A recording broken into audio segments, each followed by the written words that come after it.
Paul, who will be presenting today. Paul? Thank you, Kristen, and welcome everybody, and thank you for joining me today. I'd like to begin our discussion today for creating a workforce learning and performance strategy. And today's discussion really is about creating a workforce learning and performance strategy as part of a growth initiative. This is directly from one of the projects I'm currently working with, and it's all around meeting the talent and development needs from a global workforce. So we're facing the challenges of a growing top talent, and we're looking at exploiting the framework of informal learning, social networking, collaboration, and all in the effort to perform or to improve performance. So one of the early design principles that we talked about for this project, which helps guide us, is really look at, we wanted to do ongoing self-development. So this platform that we're building to support this talent development should be available and will be available 24/7, and so it's anytime, anywhere, not just at the office, on the workplace. And what that means is not only is it accessible via a laptop or PC, but it's also available through mobile devices such as an iPad. The next thing we had as a design principle was about collaborative learning. We wanted to make sure that we were incorporating collaboration into our program and the strategy so that we could, take advantage of the expertise within the organization by having others help others within the talent development and learning. The third piece is that it needed to align the career development of employees with the strategic needs of the enterprise.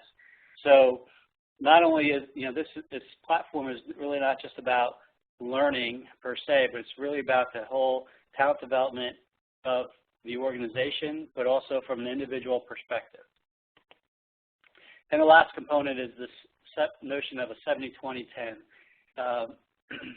And I'm going to talk a little bit more about this later, but there's a big focus right now of content that's already there, so the 10% of the formal learning that's available. And we really wanted to look at how can we incorporate some more of that experiential learning and collaboration into the platform. So one of the things we looked at was how do we talk about this strategy and start to define what we're looking to do. And we have this curve that we use for when we talk about shifting the performance of employees. If we look at the average employee, you see the orange line. There's a standard bell curve where you have performance of individuals. You have your high performers at the over at the right, and then your low performers in the middle. And what we want to do is look at how can we shift performance of everybody. So looking at incremental shifts in the level of performance is one of the tenets that we looked at for how do we help perform or help the organization perform better.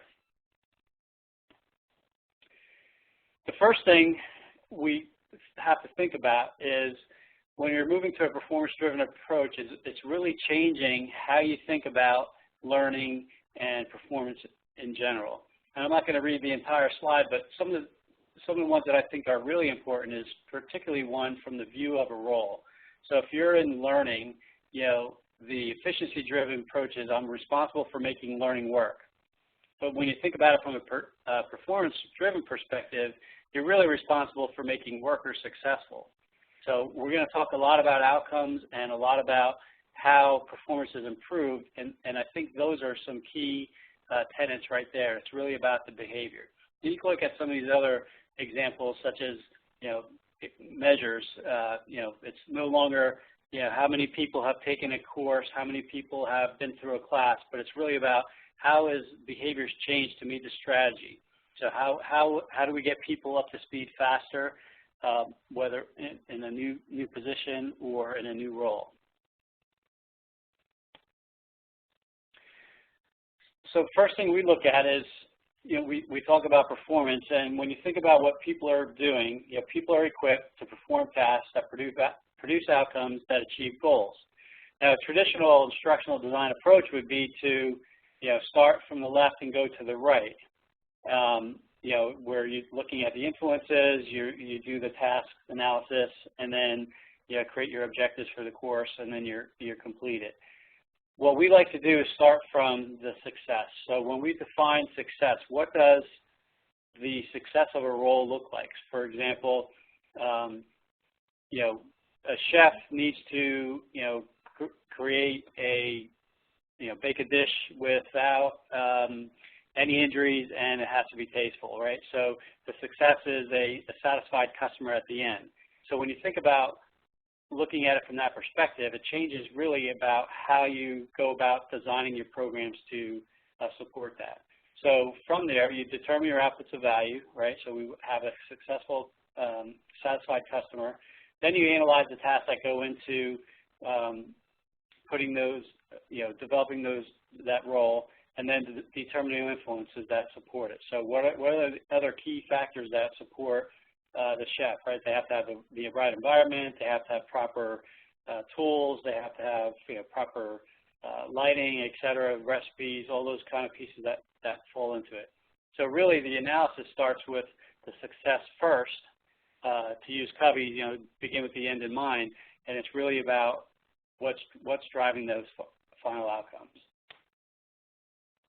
So another way to look at this is, people know, do, and produce things, right? So there's a lot of things that people know, and there's a lot of stuff that people may need to know relative to their job, but we really want to look at what's the relative subject matter. So out of, for example, using emotional intelligence as something that, people really need to understand in the sales arena because they have to understand how people operate.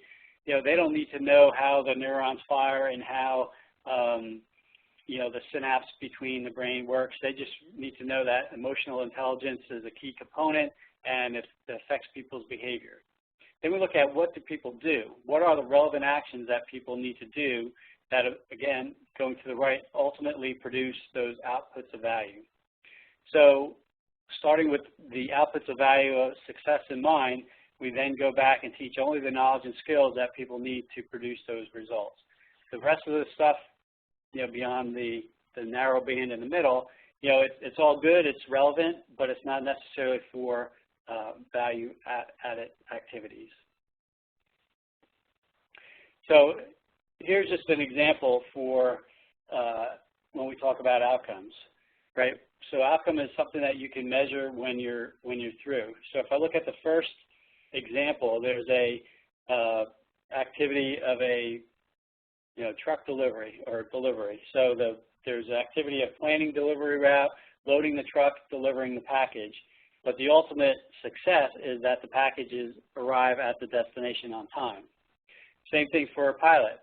There's many things that a pilot does, but in order to get to the plane landing safely at the destination and passengers disembark, they need to complete the workaround. They have to get approval for taxi and takeoff. They have to complete their final checklist. And there's a myriad of other things that are supportive, but the ultimate outcome is that the plane safely landed. So when we put this all together, we look at creating what we call a role profile, role excellence profile, and that ultimately leads to a learning performance framework or learning performance curriculum.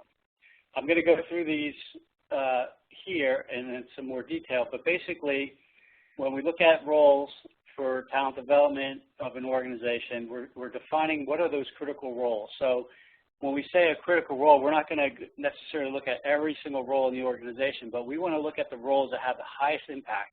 So if you think back to that curve that I had at the beginning, if there's a critical role where there's direct, there's a direct line, correlation to the bottom line. So maybe it's, for example, a sales role where the things that they do in sales impacts the bottom line. So that could be one role that's critical. Another critical role could be something where there's perhaps a large amount of turnover just through whether it's seasonal, hiring, et cetera, but you have a high amount of turnaround and you want to get people up to speed as quickly as possible. So the next part is doing what we call a role excellence profile, and this is where we really identify what does that star performer look like. And this is done through a series of questions and interviews, and perhaps even following somebody and shadowing them to see what they do in their daily work routine. If you look at a star player, for example, and you ask them, well, what do you do that makes you so successful? They'll probably just say, well, I'm just doing my job. But if you interview them, ask some specific questions, and you watch what they do, you'll find that they're doing things slightly different. These may not be astronomical changes to the work, to the role, but there's slight changes that make a big impact. And that's really what we want to identify during those interviews for identifying the star performers. Next part is determining the relevant skills, knowledge, abilities, and information required to produce that. So for example, in a sales role, there may be something where they do create a work plan or a targeted area for their sales plan. And if everybody has the same information from their CRM database, but these star performers are doing things differently on how they create their plan and make it personal, those are the kind of things that you want to find that you can build upon. And then from there, it goes into what we call a learning performance framework, which is basically your curriculum of activities or assets that support gaining or sharing that knowledge with others. So from the major accomplishments, you want to determine a percentage of time to complete the accomplishment. So how much time do people spend on this? Is it a lot of time? You want to rate the importance because, again, you want to focus on the know, do, produce. You want to see, well, how important is this task to the overall accomplishment? How much time do they feel that this, or how important do they feel that this is going to be successful to the overall outcome? And you'll assign this level of difficulty because this could impact the various modalities for how you develop your training to support that. And then what are the success criteria for completion? So, a lot of times there's outside influences other than the individual that support the development for this. And it could be such things as environment. It could be support from their manager or from their boss. It could be they need information from their downline that if they don't get it in time, it's critical. Those are the kind of activities you look for. And then any interactions or required suggestions from the people. You'd be surprised when you talk to people about how they do their job, how much you can really find out just through casual observation and conversations. And then there's the list of the tools and resources that are needed to support it. Again, this goes back to using these to develop the assets that are going to support the training and development. And then any other influences that are either supportive or barriers, because if, for example, a barrier may be that they don't get the right tools or they don't have access to the information when they need it, that could become a barrier. And then the last part is putting it all together from a task analysis piece to determine what are the things that they need to do to really create that outcome. When it's done, this is just a kind of a drawing of what it potentially could look at, and it really gives you a snapshot of what that role is, what the activities are to support it, and it puts the profile into a manageable view. Now, again, this is just scribble for illustrative purposes, but if you look at what are the excellence indicators, the tasks that they do, some of the capabilities that people feel they need, this really helps you define your learning and performance framework that you're going to do next. So the learning performance framework really it provides a technical and professional career development pathways. So what I mean is it identifies what those skills are that you're going to need. It standardizes development. So in my example for the sales team that potentially has their plan. You know, if everybody does their plan differently, there's no consistency, and it's hard to measure. And you know, how can you tell which one is better than the other? You know, so that helps you standardize how you deliver and what you deliver from a learning asset approach. The other part is, you know, linking it back to the career progression and how does somebody brand new in a role do this and get up to speed versus somebody that's, you know, maybe experienced and maybe it's, you know, a deeper breadth of knowledge that they currently have and don't necessarily need to start from the beginning, but, you know, how can you tie it into where they are in the organization? So I think of the Learning and Performance Framework as kind of a three-dimensional view where, you know, you can have people that are, you know, just out of college, say, for example, that are brand new to the role and they're getting up to speed, or you can have somebody that's, you know, maybe transferring from another company or another department coming in with experience and has, you know, some level of knowledge already, so they don't necessarily need to start from the beginning. So that's where the depth of experience comes into. And then putting it together, you also want to allow flexibility, not only for where they are in a career, but how people learn as individuals. And I'll talk a little bit more about that later on. The framework also, you know, is a consistent model that, you know, when you're identifying exemplary performance, you can look at this role, you can look at the outcomes and say, yep, I agree, those are good outcomes, and I could see it, and I could tell that it's good or bad when the output is produced. So all of this goes back into helping develop the framework that goes into the curriculum. And I may have repeated some of the things on the slide already, but when we think about the tasks and the outputs, we really want to identify those. So when we're looking at creating the assets, and we don't necessarily just call them learning assets, because in some cases, if we say it's a course or learning, it kind of puts things into a bucket. So we use the term asset to identify anything that's going to be supportive, because in some cases, as I'll go into a little bit further, you know, it could be things like on-the-job training, it could be a checklist, so it doesn't necessarily have to be a course or a module. And this is an example. So when I have a role, the role has a learning and performance curriculum attached to it. The outputs of the role, there's usually several, correlate either to a job assignment, it could be a course, or it could be a project. So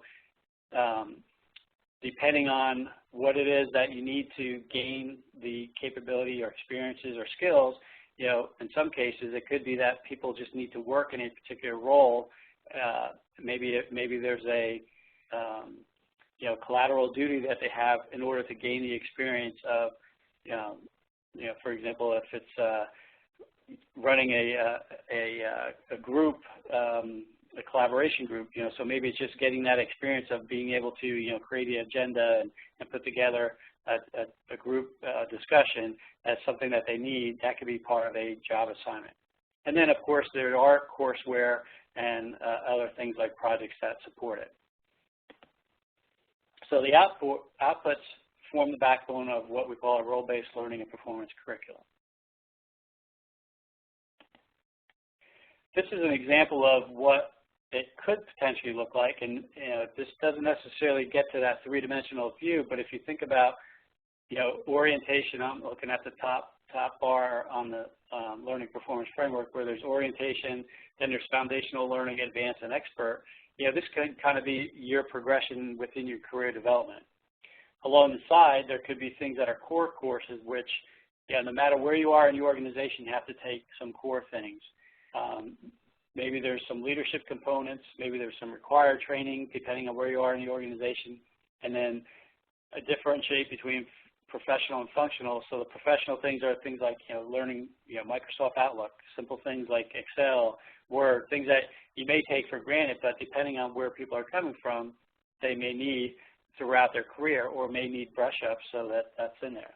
And then the functional is really on, you know, what it is that's specific to that role. So if I'm an accountant, if I'm a pilot, if I'm a chef, there's things that I do that are specific to my functional role. And then the diagrams of the boxes, the triangle or the diamonds and the circles really is just to show that throughout this time there's probably going to be some pieces that are, again, within the 70-20-10 component. So the collaboration in the beginning, you may have a small circle if you're new to the organization, but as you advance in your career, you're going to have multiple collaboration environments where you're working with people in your internal network of resources. So this is just one way to look at the framework. So when I think about the 70-20-10, which again was another tenet for design principles, when we think about 10% of the learning is formal learning or prescriptive, and that could be physical classrooms, webinars, self-paced training, online assessments, et cetera, where it's pretty much prescribed, it's scripted, it's your basic course. But when we look at the rest, the 70-20 or the 90%, which is more of informal learning, it's spontaneous learning on the job, it's composed of several pieces. We talk a lot about the social side, which is, there's social networking, there's micro-sharing, there's gaming, there's online communities. These are the more of the, social apps that are available to support learning within your organization. And a lot of people do these outside of the organization. I'm going to talk a little bit about that as well, where they're used to doing things on LinkedIn, on Twitter, on Facebook, and they come to an organization and there's, it stops. So how do we make sure that we incorporate that? There's also the on-demand learning, which is it's podcasts, it's job aids, whether it's a paper-based or electronic performance job aid. These are things that support learning, but not necessarily as a formal or prescriptive type. So it's learning when you need it. And then the career learning really is about what I mentioned earlier on the diagram, where part of your career development could be, in order to gain that experience, it's not something you can necessarily teach in a class, but you just have to live it. And that's where it could be career moves or assignments, special projects, and then here particularly is where the feedback, coaching, and mentoring come in. So having that access to expertise and mentors within the organization, both formally and informally, will help support that. So I know I'm going at a pretty quick pace. If there's any questions, please let me or Kristen know, and I'll make sure I slow down and answer. So when we look at the social trends for developing this corporate university that we're using to drive talent development, we wanted to start with the employee, right? So the employee owns the learning experience, and we also want to look at how do we attract, engage, and empower people, not only internally within the organization, but how do we bring people into the organization? And then how do we enable our learning performance network or framework within the organization? And then finally, connecting to the resources. So this is going to be quite an eye chart, but I'm going to let it build and talk through it so you can start to look at some of the components that are here. All of the things that we have here, people are used to using, whether formally or not within your organizations, they've used outside of the organization, simply doing things like texting and Facebook. So there's a lot of components around the social side of, for example, a user-to-user piece, where we have the development support of having scenarios, cases, work programs, jobs that collateral duties, all those kind of pieces that support that framework. And then on the bottom in the orange, you can see more of the tenets for developing this social learning around having it role-based and functional-based. You want it to be easy to use. I think everybody understands that the first time people go to a site or an application, and after the third try they can't get it, they probably won't go back. So it's got to be in what I like to term Apple-ease, right? So it's got to be just like the iPad or the iPhone or the iPod, for example. So simple, easy to use. You don't have to have directions and all that. So all of these components are really embedded into what we're developing into our program.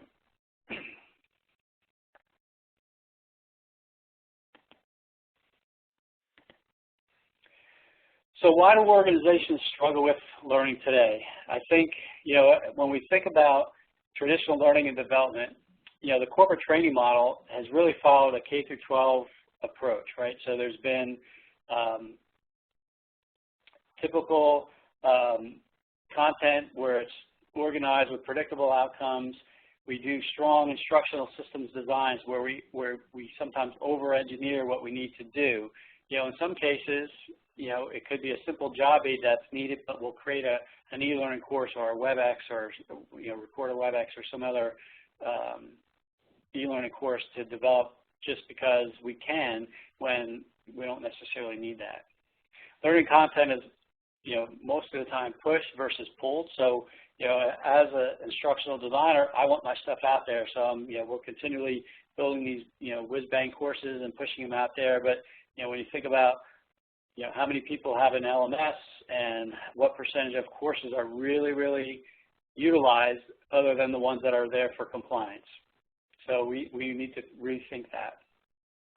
And then the learning revolves around organized activities that answer the needs. So, we're thinking that we know what the answers are or anticipating the needs when in some cases the needs arise spur of the moment and we need to be flexible to be able to build those in. And then with the social media, I mentioned on the previous slide, a lot of those things people would be familiar with, but organizations still grapple with how do they bring them into the organization, how do they implement them. So they see the potential, but they're not clear. And one of the reasons I feel is from talking with others is there's this fear factor.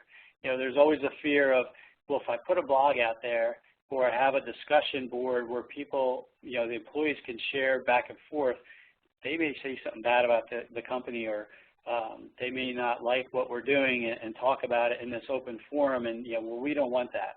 Well, I think there's a need to change that, that mindset because, just like on the outside where there's, blogs and discussions happen, there's also, peer-to-peer review where, if somebody's saying something inappropriate, somebody will speak up. So you have to have more trust and less fear in employees. And what's happening now is, again, people are used to using these applications outside of work, so they're frustrated learners when they get to the organization. So, they can't use things like Yammer or Chatter or some other component to share information because the organization is restricting it. So they're outside talking about it, but then when they come into work, they can't do it. So there's no way for them to continue learning and sharing from each other in that manner. So some of the things, not only with the organization I'm working with now, but talking with other clients and just keeping in with the industry, changes that we're seeing in learning is a shift to more of a performance accomplishment-based focus. So it's really about what is it that we need to do to improve performance, less about, what do we need to do for developing training. So it's really putting learning in the context of a situation. So if I need to, figure out how to do a pivot table, I may want to go take a course in Excel, but maybe I just want to find out how to do it. So I do a search and I want to find a job aid, or maybe I find a person that has expertise and I can learn from them. And then eventually maybe I'll go back and take an Excel course to brush up. But right now I just need to get the job done. So that's really what we're talking about there. So we continue to see, things like live webinars, the coaching, mentoring, on-the-job training, video clips, and discussion and collaboration on the rise. Video clips are a perfect example. I mean, you can go to YouTube and, a lot of the content that, may not be appropriate for corporate, but, a personal example for me is I needed to rebuild my carburetor on my snowblower, and I went out to YouTube, found a video, showed me how to do it. It was taking in, somebody's garage. The workbench was, not as neat as mine would be, but the person did not have an instructional design background. They were just basically telling me what I needed to do, how to fix the carburetor, and I was able to walk through and get my snowblower up and running. So again, it doesn't necessarily have to be instructionally sound from our background and training perspective. And then, as some of the things on the decline are some of that face-to-face classroom events. We all talk about being so busy and then taking time away from a classroom event. So those kind of things are on the decline, and the ones that are still remaining are more geared towards the face-to-face interaction that can occur in classrooms. So it's not necessarily taking an Excel class online in face-to-face, but doing things where maybe there's some team building, there's some role play that it's really the best approach for. So when you see the classroom events that are there, they're more powerful than just having a class for class sake. The other thing we're seeing is learning personalization. So it's really all about me, the individual. So people want to teach me what I need to know, but don't tell me what I already know, what I will not use, or what I could look up. Think back to the know, do, produce. I don't need to know how neurons fire, and how that affects emotional intelligence. I just really need to know enough about it that I can incorporate it into my job. And then they also want to be provided with the modality that supports access when they want it and where they want it. So, maybe I don't have access to a computer and I'm on a shop floor and I have an iPad or I have an iPhone. I want to be able to have that content at my fingertips where and when I need it. The other component is what we call our, the transactive memory, and that's really, if I could look it up, I will not memorize it. So, again, being able to go out and do a search. I did a search for my carburetor. I found, tons of resources, and I just happened to pick the video that was best for me at that time. You want to be able to go where you need to go, so you don't have to necessarily memorize the information. So we also see, back to the role-based learning, more learning in the context of performance on the job, right? So it's based on outcomes and accomplishments. So you really want to see, I needed to create an Excel pivot table. That the outcome was this formula that was the final piece. So I just really needed to know how to do that. I didn't need to know the rest about how the tables work and the whole layout of Excel. I just needed to do that pivot table. And then collaboration.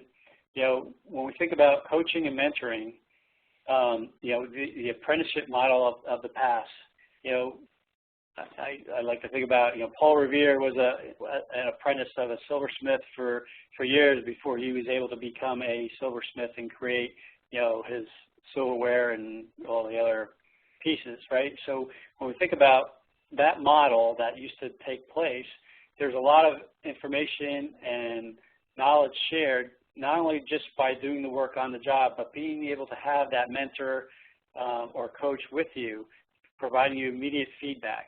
Well, the same thing needs to happen today, and the social apps that are available allow that to occur. So now, we have not only a one-to-one relationship with whoever we're talking to that's the expert, or it could be a one-to-many where we post a question out to a Yammer audience or chatter, and we get feedback from multiple people. So now we have not only our mentor's view, but we have the expertise that's within the organization coming back and giving us feedback and support. And then the last part is being able to have user-generated content. So if I'm an expert in my field, but I'm not necessarily an instructional designer, how do I share my information? Well, maybe I answer somebody's post on a blog or some other application, or maybe I create my own job aids and I put them out there and see what people think. When people are able to rate and comment on content, you'll quickly find who are really the true experts and compared to who perceives themselves as an expert that may not be. So think about the Wikipedia approach where people post content but if it's not correct, the experts are really going to call them out on it. So it's that same concept. So when we think about how do we put this all together for the platform we're developing. So I talked about the role excellence profile where we have what it is that the top performer does to produce exceptional results, right? So going back again to the success accomplishments, key tasks and outputs, knowledge, skills, and abilities that deliver the excellence, and then building that learning and performance curricula from there. The next part is around learning, right? So there's attitudes, there's concepts, there's facts, processes, procedures. It's what people have, the basic learning needs that they have. And again, this is developing it in, it could still be live classroom, it could be online, in a WebEx, which similar to what we're doing now. It could be just-in-time learning where they just need to find an answer and they get next to the person that's the expert and they show them what to do. All of these components are built into the learning platform. And then performance support. I think sometimes performance support is really the, as I say, while not always recognized, it has the greatest impact on performance because, again, transactive memory. If I don't need to remember how to do an SAP task, if I have a job aid that walks me through the steps, if I only do it once a year, twice a year, I'm not going to remember those things, unless I need to do it more often. So having the ability to have the performance support not only from the coaching and mentoring, but job aids, whether it's paper-based or electronic, and embedded support within systems, right? So I know I talked a lot about the performance that people are doing physically, but there could also be things when you're working in an environment on an application that could have the embedded support into it. So the bottom part of this knowledge base, it's really about what are all the components that I do need to know about. How do I share best practices? How do I connect with the experts? And when we think about how it all comes together from the profile, from the learning, performance support, and the knowledge base, they're all intertwined. They feed off each other. And the social framework is what kind of now ties it all together because each of these components can have some sort of social component to it. So whether it's an application that people are using to talk like Yammer or Chatter where they're sharing information, it could be collaboration around a specific topic or a specific course. All of those pieces exist with the tools that are available, and it's just determining which pieces are right for the program you're building. So I'll stop here and see if there's any questions.